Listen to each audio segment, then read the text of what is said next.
te souviens de ton dernier souvenir marquant. Un moment précis, presque figé dans le temps.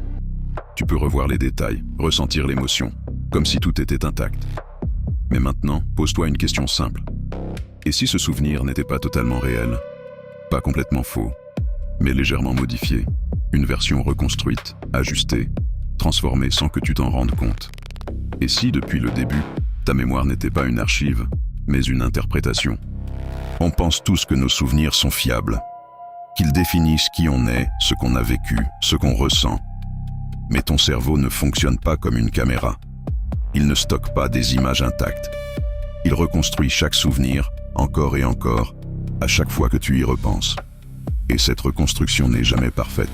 Elle est influencée, modifiée, ajustée, ce qui signifie que ce que tu crois vrai peut déjà être différent de la réalité.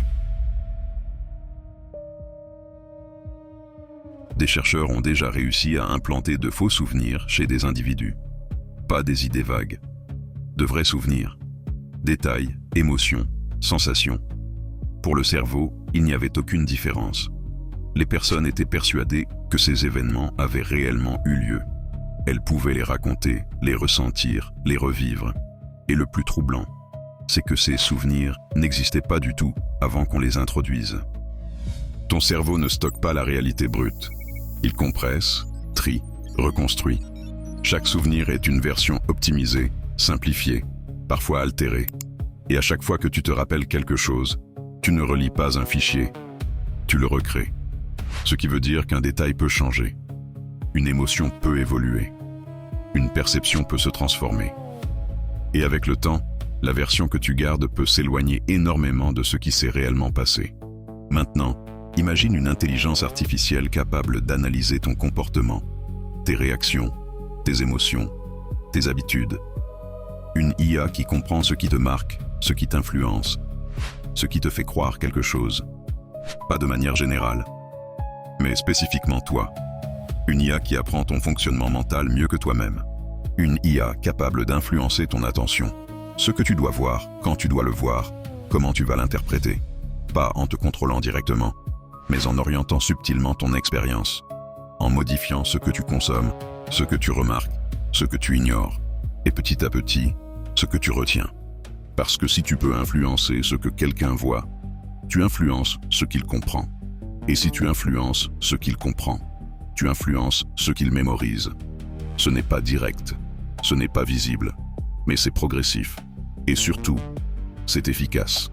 Un détail répété plusieurs fois, une image légèrement modifiée, une information présentée sous un angle précis.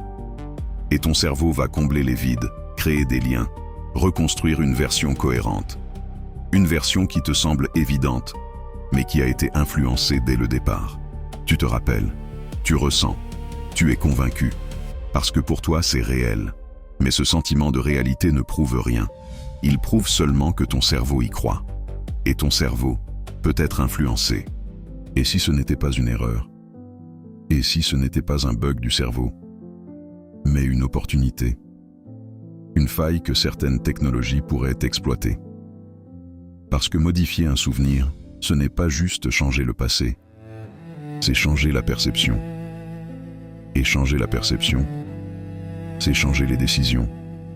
Et changer les décisions, c'est changer la personne. Alors la vraie question n'est plus de savoir si c'est possible. La vraie question c'est jusqu'où ça peut aller. Et surtout, qui décide de ce que tu crois avoir vécu? Parce que si tes souvenirs peuvent être modifiés, ton passé devient instable. Et si ton passé est instable, ton identité l'est aussi.